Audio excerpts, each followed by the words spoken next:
Welcome back to another edition of the Disney Dish podcast with Jim Hill. It's me, Len Testa, and this is our show for the week of February 11th, 2019. On today's show, I ride a bus, and then I count people in line, and then I eat some food. Plus, Jim tells us the history of Mickey's Toontown Fair and how it evolved into the new Fantasyland we know and love. And speaking of Jim, we're coming up on Valentine's Day. We all know the guy we'd want to be Lady in our Lady and the Tramp spaghetti scene.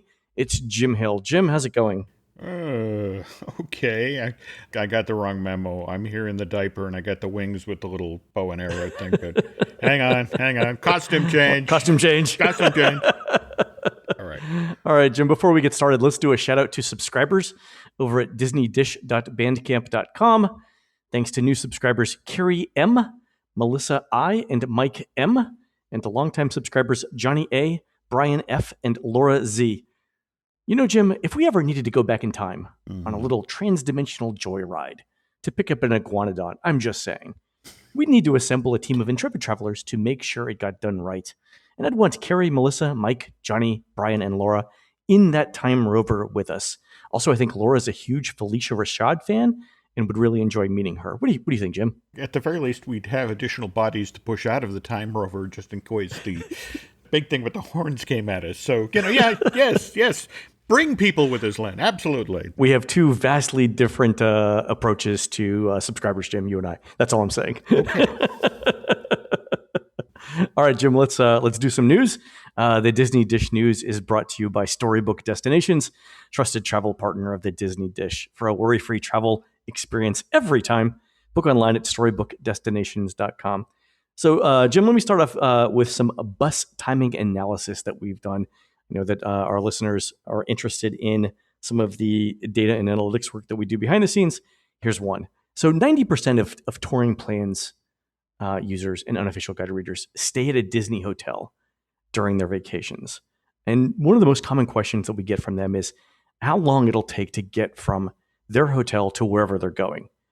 For example, people want to know when in the morning they need to leave Pop Century to get to the Magic Kingdom so they can get to their Crystal Palace reservation at 9 a.m., right? We've all been in this situation, right? Mm-hmm.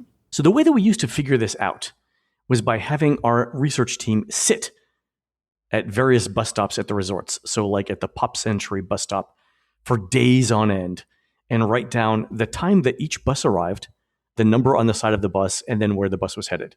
And with enough of these things written down, we can calculate things like the average time you're going to wait between buses and then the worst case scenario for your wait for between buses. Mm-hmm. And then using Google Maps, we can figure out the average and worst case driving times for any 2 points within Walt Disney World. That's how we put together the transportation chart in the unofficial guide. Mm-hmm. So now these days, bus arrival information is in My Disney Experience. And you know it's posted on signs outside of most resorts, right? I think it's every resort, right? I believe so. I mean, I've seen the video monitors, and to be honest, they are helpful. They are. So starting last year, we began saving every piece of bus data that we could find in My Disney Experience so we could analyze it later. And now we've got some results for more than 750,000 bus routes that we've studied in My Disney Experience. So the interesting thing is this. In years past, when we were doing this all manually, we estimated that the average time between bus arrivals between any 2 points was like 16 or 17 minutes. And the interesting thing is it seems like 17 is the average in our new data too, which is good. So the things that we did before manually seem to match the data that we get from My Disney Experience. That's pretty good. So if a new bus comes every 17 minutes, your average wait time for the next bus is half of that because that's the most common time that you would wait. Most people are not going to walk up just as the bus is leaving. Some people are going to walk up just as the bus arrives. So the average is half of that time. So 8 or 9 minutes rounded to the nearest whole number. Mm-hmm. Number one, that's pretty interesting that the things that we did manually worked out to be the same that we're seeing in My Disney Experience. But there's two other interesting things about the data. One is if you look at the mode, the most common wait time for any bus between any 2 points, it's about 10 minutes. And for places like the All-Star Resorts to the Magic Kingdom, the mode is like 7 minutes. So the most common time that you're going to wait for any two buses going to the Magic Kingdom is 7 minutes. That's pretty interesting. The other thing is that the 90th percentile of times is 50 minutes, give or take. So that means like 90% of the time, another bus will be no more than 50 minutes later than the last one, no matter the time of the day. And that's actually so consistent across property between any 2 points.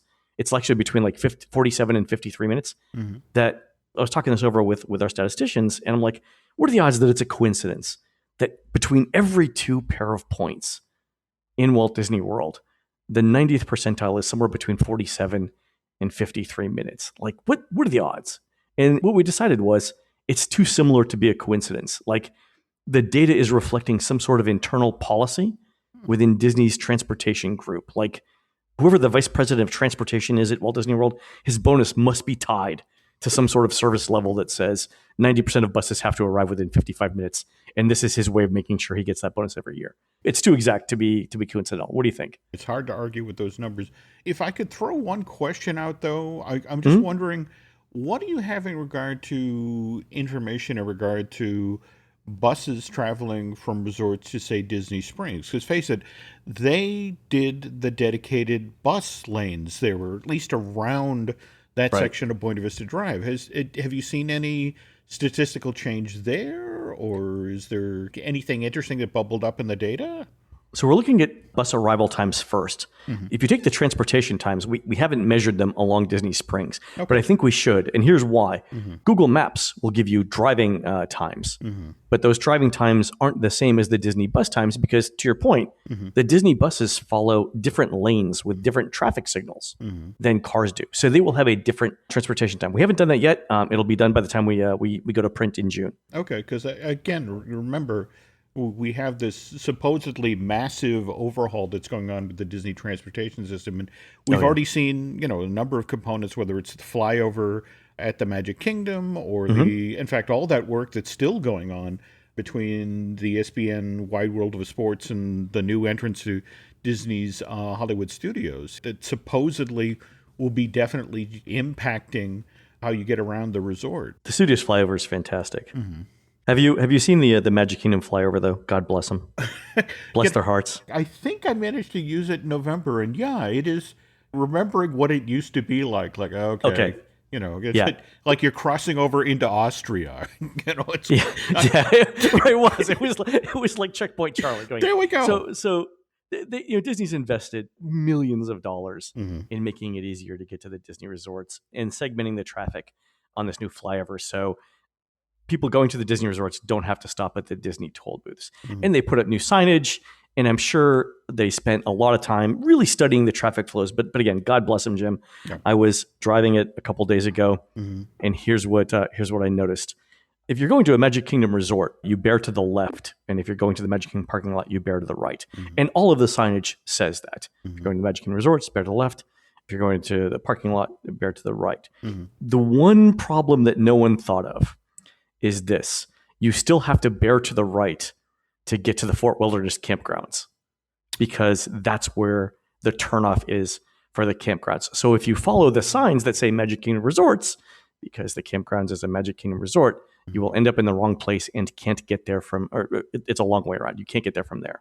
So now they've got a giant blinking sign. So they spent tens of millions of dollars, Jim. They poured concrete in a 2-year construction project. They've got a Bob's Barricade sign out front that says Fort Wilderness to the right. Okay. We've all done this. We've all implemented large multi-year projects and been at the end like, damn. Yeah. There you go. Yikes. I'm actually headed out there after you and I are done talking here, so I'll see if they've fixed that then. Oh, very cool. The other interesting thing I did, I was at the Animal Kingdom yesterday counting people. So our statistician, Fred Hazelton, pointed out something last week that was really interesting. Wait times at Kilimanjaro Safaris are up quite a bit, about 1 standard deviation since the summer of 2016. Obviously, some of that is Pandora, but from our perspective, the thing that's interesting is that January and February wait times seem to be higher than we expected, even taking into account the fact that last year's capacity at the Animal Kingdom was impacted by some sort of experiment that they did around staffing. So, we like to try and figure out what's going on with crowds. And one way to do that is to eliminate things that aren't likely to be causes of higher wait times. So if I wanted to paraphrase Sherlock Holmes, if you start eliminating things that it can't be, the only things left are the ones worth considering. So I headed out to the Animal Kingdom yesterday to sit around and count people coming out of the rides. As far as I can tell, they're running Safaris and Expedition Everest, the 2 rides that we were interested in, at something close to full capacity, which is good. So the number of people that were coming off those rides indicated everything was as full as it could be. So the higher wait times that we're seeing, at least for now, don't seem to be due to any sort of staff cutbacks around the rides. So what that means for our models, though, is that it's something else. Could be that we've overcompensated in trying to back out last year's capacity thing.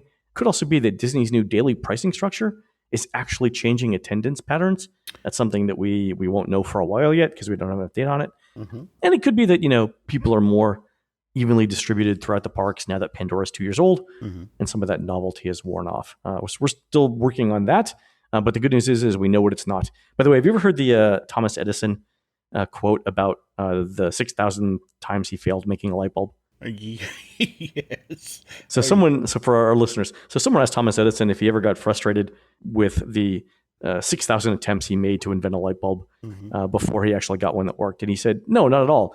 And he looked at it as discovering 6,000 things that weren't light bulbs instead, which is really, it's a positive way of looking at things, Jim. I like that. I do.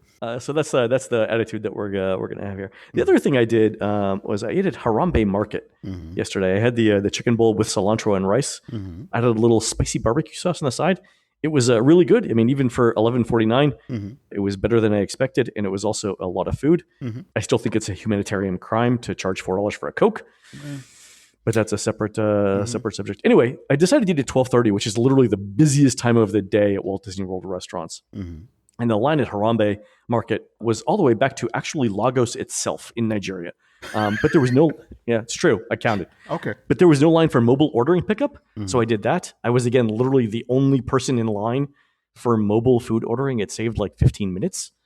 So listeners, make sure you know how to use mobile ordering for your next trip to Walt Disney World before you go. That is our top tip for the day. Got it. Also, Jim, I almost forgot about this. You had mentioned something, since I was in the Animal Kingdom yesterday, I did stop by and looked at how Banshees were selling over in Pandora. And you've actually got something to add to that, right? Well, yeah. I mean, face it, this has turned out to be a hugely lucrative aspect of Pandora, the world of Avatar. And so it's not really a surprise looking forward to Star Wars Galaxy's Edge that when you get down into the bazaar at Black Spire Outpost, you will also have the opportunity to buy a pet. Disney's going to be sort of walking this concept out in the next couple of months. But yeah, you can take a pet home. That said, though, they're getting genuinely crazy about the whole notion of the Planet of Batuu is totally separate from Disney's Hollywood Studios and Disneyland Park. I mean, evidently, the cast members, they're already starting to do some prep. And it just, remember how you were talking about how the people who used to work in the rookery at Avatar, they would speak Na'vi, they would talk about the documentary that James Cameron made. It's just sort of like the cast members that work in Black Spire Outpost are going to have equal sort of, or at least the opening team, mind you, will have that drilled into them as well. It's like, you are not at a Disney theme park. You are on the Planet of Batuu. You are now in the bazaar at Black Spire Outpost. And how many credits are you willing to pay for this? And while we're getting into touching on news that relates to Disney Hollywood Studios, this past year, the Flurry of Fun thing that they did at the park. Oh, yeah. Yeah, very popular. They're looking to continue to expand this program. For 2019, the Lightning McQueen Racing Academy attraction. I mean, this is going over by Rock and Roller Coaster, right? They're doing some work around the queues just to sort of make that pathway a little bit more navigable. Yeah, this is that black box theater that they built that they had that Disney villains encounter in a year or so back. Oof. Okay, now the new show that's going in there, which opens December 31st, sort of keys around. There's going to be a full-size animatronic of Lightning McQueen basically on stage in the center of the theater, and he's going to be surrounded by this 200-foot-long, 2-story tall screen, which the other characters from Radiator Springs and the Cars movies can sort of chime in, sort of be phoning in, that sort of thing. But the physical setup of this thing lends itself beautifully to doing a seasonal show. And if you know what they do out in California, they actually do 2 separate programs for Cars Land at Disney's California Adventure. They do a Haul-O-Ween, as in you haul the car away, and they also do a Season Speedings.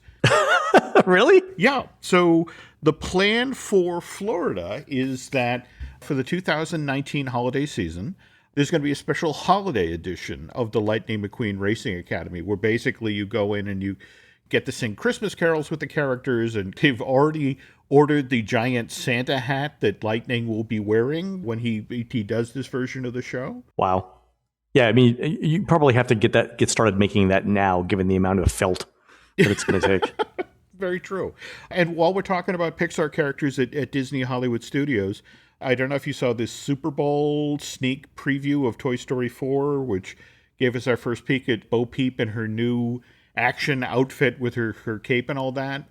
The walk-around version of that character is already slated to start popping up in Toy Story Land at Disney Hollywood Studios in late May, early June of this year. When does the movie come out? Movie comes out, I want to say June 21st of this year, Len. Okay, so they're gonna preview it. Okay. If you remember how Merida came into the park weeks before Brave opened, that sort of thing. This is kind of standard operating procedure. What's interesting, though, is, well, look, you and I both know how tight and how crowded right now Toy Story Land is. Right, yeah. And so they're walking around looking to figure out where exactly are we carving out the space for the Bo Peep meet and greet. I mean, it's going to have to be at the far end over by Alien Flying Saucers. Well, that is the thinking. But, as of right now, marking the area out and just trying to figure out, from a guest flow point of view, how is this going to work? And face it, we're not too far off from when Galaxy's Edge opens, and we're going to see the second portal to the land, the one with the giant Buzz figure standing by the Toy Story marquee. Mm-hmm. So they are looking down in that space, trying to find someplace logical to put her. Okay, so where the giant Buzz is right now, right. They're not going to put up anything else because that would distract from Galaxy's Edge. Yeah, but my understanding is that once they open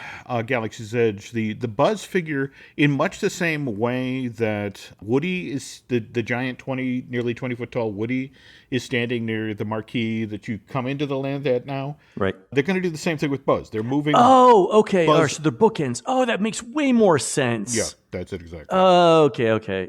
Maybe the people who actually planned the ingress and egress of Toy Story Land should have done the thing with the Magic Kingdom flyover, because I think they were thinking ahead and a little bit more. Jim, is Bo Peep going to be a face character, or is she going to be in costume, fully in costume? They've tested both versions, and the belief is that when they tried the face character version, the problem is that they then paired her with Woody, and it's like, oh, that's not going to work. Oh, right. Yeah. I mean, different scales, different. Yeah. Okay. Yeah. How can we talk with Bo, but we can't talk with Woody? So it's. Oh, good point. Yeah. So they're retreating to one that has the same shape, language, and that sort of thing as Woody, Buzz, and Bullseye, and I'm blanking her name, Jessie. While we're talking about changes at the studio, just something to mark on your calendar to 2021 now. Just as that year's flurry of fun is winding down, another thing that will be winding down is the Indiana Jones Epic Stunt Spectacular. That's right now, that attraction is slated to go down for a 6-month-long rehab. What? Jim, I will believe this when I see it. Okay, well, here's the thing. The reason that this is supposedly in the works, we have Indiana Jones 5 slated to open July 9th, 2021. And the belief is that film is going to sort of turbocharge interest in the Indiana Jones franchise. And it's not so much what they're going to do to the show. I mean, my understanding is that just the technology like flat panel that has changed since the show opened in '89. There's a lot of stuff that can be done to make the presentation that much better. Also, 2021 is, if you can believe it, the 40th anniversary of the release of the original Indiana Jones films, Raiders of the Lost Ark. It still holds up, Jim. Still a great film. No, it's still a great film. But they're talking about, okay, so we're going to use that to create a celebration of the franchise. For the first time ever, there's going to be a dedicated meet and greet for Indy, area outside but directly adjacent to the stunt show where you can go and meet Indy. And likewise, in the grand Disney tradition, there is finally going to be a really for real dedicated store Because face it, the Adventure Outpost, where the Indiana Jones... It's an outpost, Jim. Truer words have never been written by Disney marketing. It is not in the middle of nowhere. It is the backside of nowhere. There we go. And supposedly that's where you're going to go to meet Indy. And they're going to carve out the shop space. They're going to redo the exiting of the attraction and basically send you through a bizarre space that will be loaded chock full of 40th anniversary Indy merch. If they make it look like an actual Moroccan marketplace or an Egyptian marketplace, I think that would work out really, really well. I think they have actually got the space there too, because doesn't the exit for Indy butt up against what is going to be soon the new tram turnaround spot? There you go. Yeah. They've got props back there from Indiana Jones and the Last Crusade, which again, that's 89.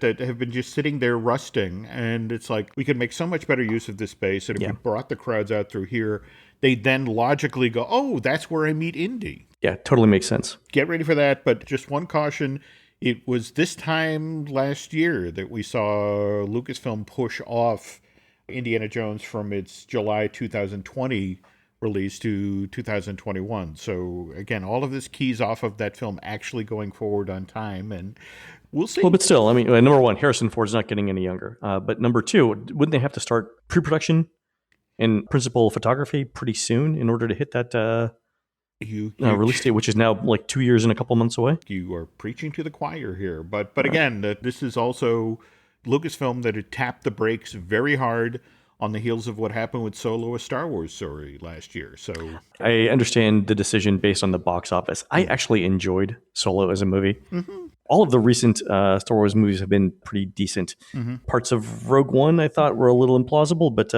overall I liked Solo as a movie. Mm-hmm. I didn't have any problems with it. I didn't understand the critical panning of it. Maybe it was just a movie every year is a lot, but we'll see. I mean, the episode 9 is coming out, December of this year? December of this year. I've been wrong twice on this, so that I was just told by somebody at Disney that the episode 9 trailer will be debuting in April in Chicago at the Star Wars Celebration. So let's all get ready for me to be wrong a third time, okay? All right, Jim, let's do this. Let's take a quick commercial break. Mm-hmm. When we come back, we will talk about the anniversary of the closing of Mickey's Toontown Fair that happened this week, 8 years ago, and also how New Fantasyland came about. How does that sound, Jim? That works for me. All right, folks, we'll be right back.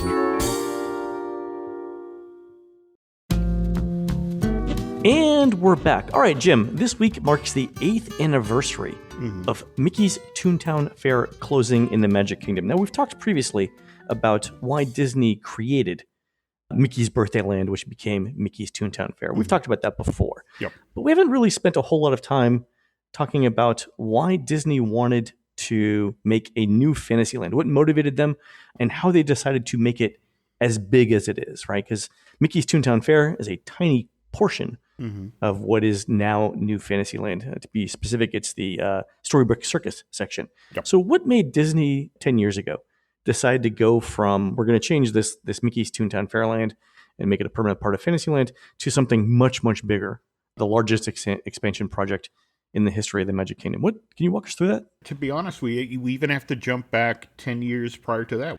Given the way you operate, Len, where you sit and observe and draw conclusions, there's the famous story about Andrew Mooney, the then head of Disney Consumer Products, and he went to a Disney on Ice show, and he's literally standing outside of the actual arena, and he's looking at all these little girls who were arriving at the ice show dressed as Disney princesses. And it's like, what is this? And he goes back to Disney Consumer Products, and it's like, do we actually market that? And it's like, oh, no. All of the princesses are separate things, and Snow White is our own line of merch, and Cinderella is our own line of merch, and Andrew's like, well, what if we were to take them and make them... What if it was not that way? Yeah. And seriously, so from this is January of 2000, by the end of 2001, they have realigned the unit, they've launched the Disney brand. In that period of time, Len, the brand is making $300 million a year. By the end of 2012, it's grown into a $3 billion merch line. I'm no mathematician, but that's like 10 times as much, There right? you go. There you go. Okay, all right. And of course, Mooney's like, well, what else could we do? And so he pulls sales stats from the theme parks, and it turns out that the Tinkerbell sales at the Disney theme parks were ridiculously high, more to the point they were ridiculously consistent. Tinkerbell. Tinkerbell, if you can This believe. is the thing I never understood. Like, I mean, it's a minor character in a, 60, 70-year-old film. What's the appeal there? It's lost on me, but I'm clearly not the demographic here. I've actually talked with somebody about consumer products about it. He says, you don't get it. You have everybody standing in front of the castle at 9 o'clock at night, and the fireworks happen, and who jumps off of the castle? Tinkerbell. And then they turn around and they're walking out of the park, and they're going through the Emporium. And what's the last character that they saw? All right. And so they buy all this Tink merch. The joke was, who should we have pushed off the castle? It's like, Exactly. Who gets pushed off the ledge next? yeah. So anyway, 2005, they launched the Disney's Fairies line with the launch of Gail Carson Levine's Fairy Dust and the Quest for the Egg book. By 2006, because there's a line of dolls supporting that. By 2007, Disney Fairies all by themselves, it's generating $800 million in global retail sales. I can't believe that. Didn't they try like a line of dolls too? They did? Like to look like the Bratz dolls? Something like that. I seem to remember that. Yeah, I mean, you go to the Disney store, and every so often you'll see these things like, literally right now they have what they call the Big Feet plush, where it's classic Disney characters only have giant feet. Anyway, back to Disney Fairies. So they figured that the way to fuel the growth of the Disney Fairy franchise is they launch a series of Disney Fairy films. First of those, Tinkerbell, comes out in September of 2008. And we pivot to Parks and Resorts, which is watching all of this money pour in to the Disney Princess and the Disney franchise, a Fairies franchise. And it's like, it's time for those franchises to have stronger representation at Walt Disney World. Not on their artistic merits, but on the financial benefit. Absolutely. Okay. Absolutely. Fair enough. Okay, so the Fantasyland Forest project is set in motion of fall of 2008. And What's it called? Fantasyland Forest. Fantasyland Forest. Okay. This is the first version of New Fantasyland? Yeah, and in fact, what's kind of intriguing is you can still see the bones of it. You know how when you're walking from the Prince Charming Regal Carousel toward Belle's Village, toward the Gaston's Tavern and that sort of thing, and you pass through that weird sort of fragment wall thing that's just out in the middle of nowhere? Yeah, it's like a rampart that's not connected to anything else. They're called the Fantasyland Gates. And the idea is that once you pass through that, you've just entered the woods that Snow White and Briar Rose ran into to hide from the Wicked Queen and Maleficent. Ah, okay. All right, but again, that allowed them, as you mentioned, the largest expansion in Magic Kingdom history, bumping out Fantasyland from 11 acres to 21 acres. But you have to understand, Len, okay, this is fall of 2008. Princess and the Frog doesn't get released till December of 2009. Tangled is into November of 2010. And the biggest Disney princess movie of all time, Frozen, which would go on to sell $1.2 billion worth of tickets worldwide during its initial theatrical release, isn't until November of 2013. So it's important to understand, none of that was taken into consideration when they were initially designing this land. This is all on the back of Disney Princesses and Disney Fairies. Now to get to Mickey's Toontown Fair, because at this point, again, we're at the fall of 2008, there's only been 2 Disney Fairies movies. There was the Tinkerbell movie that came out in September of 2008, and there's a sequel, Tinkerbell and the Lost Treasure, which comes out October 2009. So the notion is, okay, we have 4 or 5 movies that are going to follow this on an annual basis. Let's push off the Disney Fairies section of the Fantasyland Forest till Phase 2. So September 2009, at the D23 Expo, at part of the Parks and Resort presentation, the then head of Disney Parks and Resort, Jay Rizzullo, stands on stage and announces, what they're going to do. And in passing, he talks about the Pixie Hollow section, where it's going to have a full-size recreation of the Pixie Dust tree and a meet and greet area for the fairies. This was over where we know Seven Dwarfs Mine Train to be now, right? No, where Pixie Hollow was supposed to be built is where the Double Dumbo is now.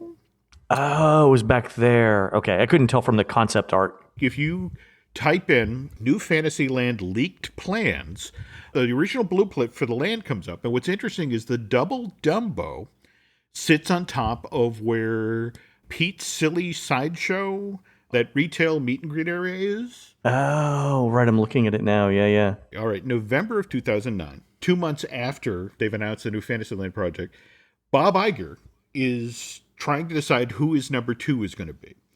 And he's looking at Tom Staggs, who's then the CFO of the Walt Disney Company, and he's looking at Jay Rizzullo, who's the head of Parks and Resorts, as we just talked about. And it's like, both of these men could do this job, but they need more experience in different arms of the company. And Bob announces that these two guys are going to swap jobs. I remember this. Yeah. And so Rizzullo's announced it, and so the project is moving forward. So as early as April of 2010, we see construction begin. The Ariel's Grotto that used to be over by the Pinocchio Village House closes.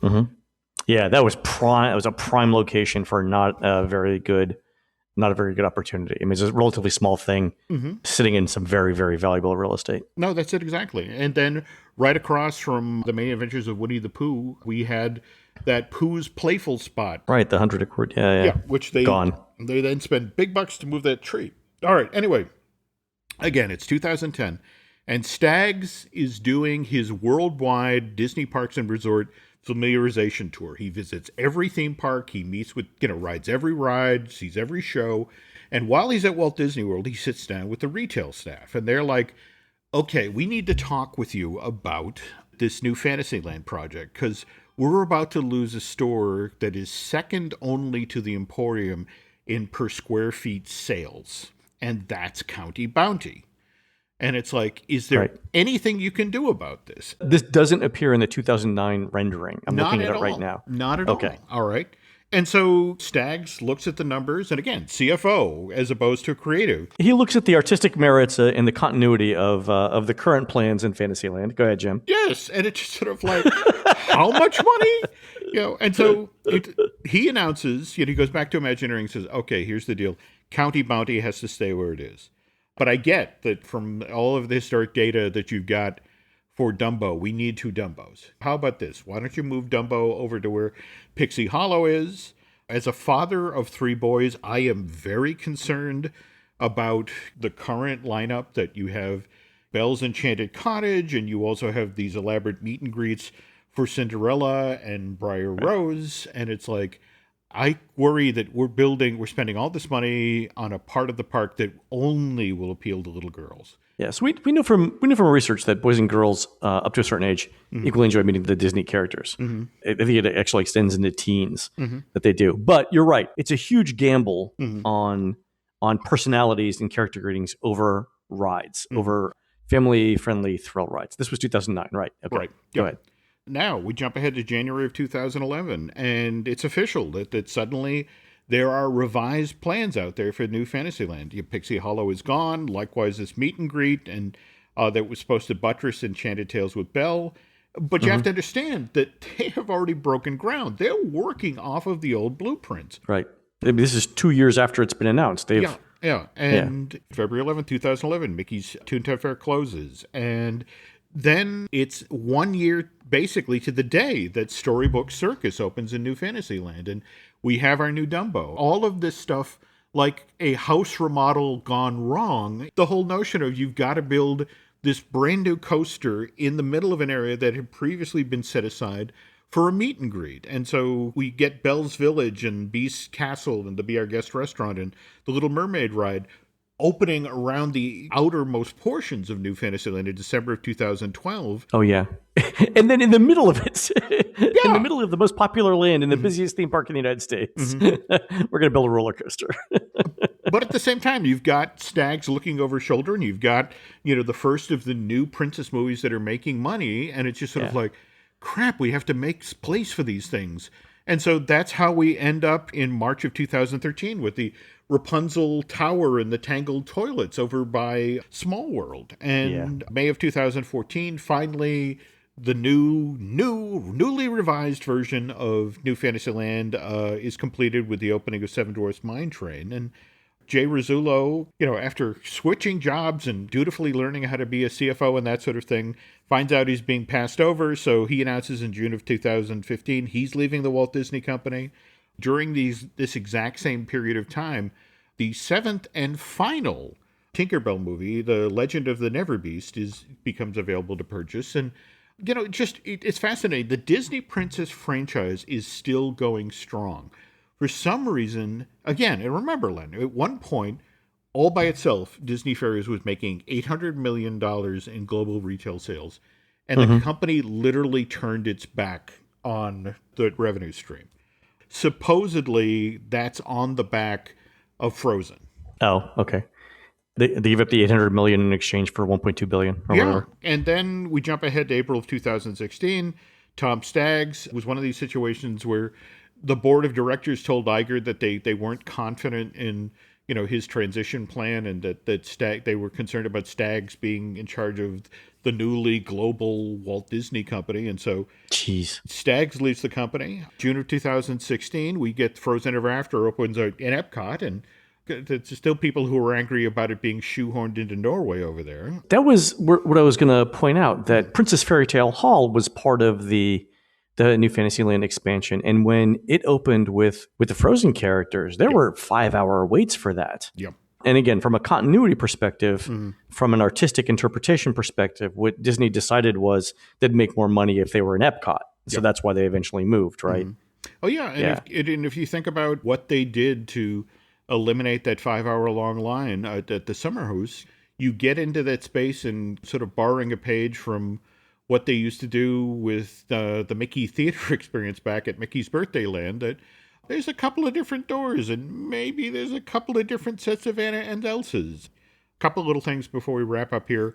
Ironically enough, Disney Toon Studios, which had made all of that money for the company with those Disney Fairies films, it shutters back in June of 2018. And in fact, the 8th Disney Fairies film, which had been storyboarded, written, I think there actually was some recording work done on it, was canceled, shut down. Though, oddly enough, there is a Tinkerbell movie, live action, that Reese Witherspoon has been attached to at the studios for a while. And I wonder if that's going to go forward. And Tom Staggs, did you see the news back in December where after sort of stepping away from the entertainment industry for a while, he's now one of the candidates to replace Les Moonves over at CBS? CBS, I saw that. Yeah. I mean, he's got experience in the industry. Yeah, I mean, he would be a really smart choice, and more to the point, given his history at Disney and given what Les was accused of, bringing a squeaky clean candidate like that would make sense. But anyway, that sort of brings us to where we are today with the new Fantasyland project. Again, and the whole notion, again, of